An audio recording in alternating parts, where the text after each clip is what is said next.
ಸಾರ್ವಜನಿಕರು ಉಚಿತ ನೇತ್ರ ಚಿಕಿತ್ಸೆಯ ಸದುಪಯೋಗ ಪಡೆದುಕೊಳ್ಳಿ. ಶಾಸಕ ಲಕ್ಷ್ಮಣ ಸವದಿ. ಅಥಣಿ ಸರ್ಕಾರಿ ಆಸ್ಪತ್ರೆಯಲ್ಲಿ ದಿನನಿತ್ಯ ನೇತ್ರ ಚಿಕಿತ್ಸಾ ಸೌಲಭ್ಯಕ್ಕಾಗಿ ಅವಶ್ಯವಾಗಿ ಬೇಕಾಗುವ ವೈದ್ಯಕೀಯ ಸಾಮಗ್ರಿಗಳ ಖರೀದಿಗೆ ಬೇಕಾಗುವ 16 ಲಕ್ಷ ರೂಪಾಯಿಗಳನ್ನು ನಾನು ವೈಯಕ್ತಿಕವಾಗಿ ಕೊಟ್ಟಿದ್ದು, ಇನ್ನು ಸ್ಥಳೀಯರು ನಿತ್ಯವೂ ಶಸ್ತ್ರಚಿಕಿತ್ಸೆ ಸೌಲಭ್ಯದ ಸದುಪಯೋಗ ಪಡೆದುಕೊಳ್ಳಬೇಕೆಂದು ಮಾಜಿ ಮುಖ್ಯಮಂತ್ರಿ ಶಾಸಕ ಲಕ್ಷ್ಮಣ ಸವದಿ ಮನವಿ ಮಾಡಿದರು. ಬೆಳಗಾವಿ ಜಿಲ್ಲೆಯ ಅಥಣಿ ಪಟ್ಟಣದಲ್ಲಿ ಜಿಲ್ಲಾಡಳಿತ, ಜಿಲ್ಲಾ ಪಂಚಾಯತ್, ಜಿಲ್ಲಾ ಆರೋಗ್ಯ ಮತ್ತು ಕುಟುಂಬ ಕಲ್ಯಾಣ ಇಲಾಖೆ ಮತ್ತು ಅಥಣಿಯ ತಾಲೂಕು ಆರೋಗ್ಯ ಮತ್ತು ಕುಟುಂಬ ಕಲ್ಯಾಣಾಧಿಕಾರಿಗಳ ಕಚೇರಿ ಮತ್ತು ತಾಲೂಕು ಸಾರ್ವಜನಿಕ ಆಸ್ಪತ್ರೆಯ ಮತ್ತು ಹಿಂದೂಪುರದ ಜನಹಿತ ಐ ಕೇರ್ ಸೆಂಟರ್ ಸಂಯುಕ್ತಾಶ್ರಯದಲ್ಲಿ ಆಯೋಜಿಸಿದ್ದ ಉಚಿತ ನೇತ್ರ ಚಿಕಿತ್ಸಾ ಶಿಬಿರ ಉದ್ಘಾಟಿಸಿ ಮಾತನಾಡಿದ ಅವರು, ಸ್ಥಳೀಯ ಸರ್ಕಾರಿ ಆಸ್ಪತ್ರೆಯಲ್ಲಿ ಪ್ರತಿ 6 ತಿಂಗಳಿಗೊಮ್ಮೆ ಉಚಿತ ನೇತ್ರ ಚಿಕಿತ್ಸೆ ನಡೆಯುತ್ತಿದೆ. ಈ ಶಿಬಿರದಲ್ಲಿ ಸಾವಿರಾರು ರೋಗಿಗಳು ಚಿಕಿತ್ಸೆ ಪಡೆದುಕೊಳ್ಳುತ್ತಿದ್ದಾರೆ. ಆದರೆ ಇತ್ತೀಚೆಗೆ ಸಕ್ಕರೆ ರೋಗದ ಪರಿಣಾಮ ಕಣ್ಣಿನ ಮೇಲೆ ವ್ಯತಿರಿಕ್ತ ಪರಿಣಾಮ ಉಂಟಾಗುತ್ತಿದೆ. ಇಂತಹ ರೋಗಿಗಳಿಗೆ 6 ತಿಂಗಳು ಕಾಯಲು ಸಾಧ್ಯವಿಲ್ಲ. ಹೀಗಾಗಿ ಅಂತಹ ರೋಗಿಗಳ ಅನುಕೂಲಕ್ಕಾಗಿ ದಿನನಿತ್ಯ ಶಸ್ತ್ರಚಿಕಿತ್ಸೆ ನಡೆಯಬೇಕು ಎನ್ನುವುದು ನನ್ನ ಆಶಯ ಎಂದರು.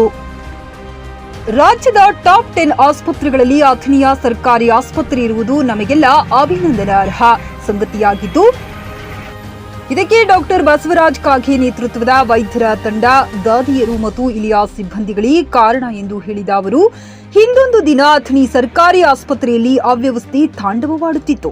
ಹೀಗಾಗಿ ಆಸ್ಪತ್ರೆಗೆ ಚಿಕಿತ್ಸೆಗೆ ಬರುವವರ ಸಂಖ್ಯೆ ಕಡಿಮೆಯಾಗಿತ್ತು. ಆದರೆ ಇಂದು ಸ್ಥಳೀಯ ಆಸ್ಪತ್ರೆಯಲ್ಲಿ ಕಾರ್ಯನಿರ್ವಹಿಸುತ್ತಿರುವ ವೈದ್ಯರು ಮತ್ತು ಸಿಬ್ಬಂದಿಗಳ ಪ್ರಾಮಾಣಿಕ ಕಾರ್ಯದ ಪರಿಣಾಮ ದಿನನಿತ್ಯ ಸಾವಿರಾರು ಬಡ ರೋಗಿಗಳು ಚಿಕಿತ್ಸೆ ಪಡೆಯುತ್ತಿದ್ದಾರೆ.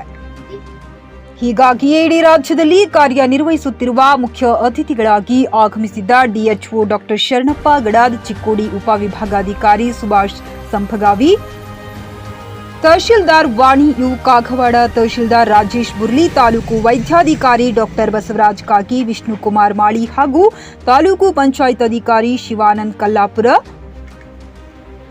ಜಿಲ್ಲಾ ಪಂಚಾಯತ್ ಅಧಿಕಾರಿ ವೀರಣ್ಣ ವಾಲಿ, ಪುರಸಭಾ ಮುಖ್ಯಾಧಿಕಾರಿ ಅಶೋಕ್ ಗುಡಿಮಣಿ, ಸಿಪಿಐ ರವೀಂದ್ರ ನಾಯ್ಕೊಡಿ ಮತ್ತು ತಾಲೂಕು ಸರ್ಕಾರಿ ನೌಕರರ ಸಂಘದ ಅಧ್ಯಕ್ಷ ರಾಮಗೊಂಡ ಪಾಟೀಲ, ಜನಹಿತ ಐ ಕೇರ್ ಸೆಂಟರ್ನ ಡಾಕ್ಟರ್ ಕೃಷ್ಣಮೋಹನ್ ಜಿಂಕ, ಪುರಸಭೆ ಸದಸ್ಯರು, ವೈದ್ಯರು, ಸಿಬ್ಬಂದಿಗಳು, ಮುಖಂಡರು ಅನೇಕರು ಉಪಸ್ಥಿತರಿದ್ದರು. ಸತೀಶ್ ಕೋಳಿ, ನ್ಯೂಸ್ ಪಾಸ್ಟ್, ಚಿಕ್ಕೋಡಿ. ಸರ್ಕಾರಿ ಆಸ್ಪತ್ರೆಗಳಂದ್ರೆ ಜನರ ಮನಸ್ಸಿನಲ್ಲಿ, ಜನರ ಭಾವನೆಯಲ್ಲಿ ಬಹಳ ಕೆಟ್ಟವಾಗಿರ್ತಕ್ಕಂಥ ಒಂದು ಅಭಿಪ್ರಾಯ ಮೂಡ್ತಕ್ಕಂಥದ್ದು ಇವತ್ತಿನ ದಿನಮಾನ. ಆದರೆ ನನಗೆ ಯಾಕೆ ಹೆಮ್ಮೆ ಆಗ್ತಾ ಇದೆ ಅಂದ್ರೆ, ಇಡೀ ರಾಜ್ಯದಲ್ಲಿ ಟಾಪ್ 10 ಅಂತಕ್ಕಂಥ ಆಸ್ಪತ್ರೆಗಳು, ರಾಜ್ಯದಲ್ಲಿ 4 ಅತ್ಯಂತ ಉತ್ತಮವಾಗಿರ್ತಕ್ಕಂಥ ಸರ್ಕಾರಿ ಆಸ್ಪತ್ರೆ ಒಳಗೆ ಅಥಣಿ ಆಸ್ಪತ್ರೆ ಸೇರಿದೆಲ್ಲ. ಅದಕ್ಕೆ ನಿಮಗೆಲ್ಲರಿಗೂ ನಾನು ಅಭಿನಂದನೆಗಳನ್ನು ಈ ಸಂದರ್ಭದಲ್ಲಿ ಹೇಳಲಿಕ್ಕೆ ಬಯಸ್ತೀನಿ.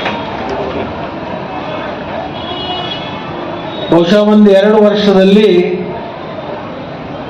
ಬಹಳ ಉತ್ತಮವಾಗಿ ಕಾರ್ಯವನ್ನ ನಿರ್ವಹಿಸತಕ್ಕಂಥ ಸರ್ಕಾರಿ ಆಸ್ಪತ್ರೆ ಯಾವುದಾದ್ರೂ ಇದ್ರೆ ಅದು ಅಥಣಿ ಆಸ್ಪತ್ರೆ ಅಂತ ಹೇಳಿ ನನಗೆ ಹೆಮ್ಮೆ ಇದೆ ಮತ್ತು ಗರ್ವ ಇದೆ. ಅದಕ್ಕೆ ನಾನು ಕೇವಲ ಕಾಗೆ ಅವರು ನೇತೃತ್ವದಲ್ಲಿ ಇಡೀ ವೈದ್ಯಕೀಯ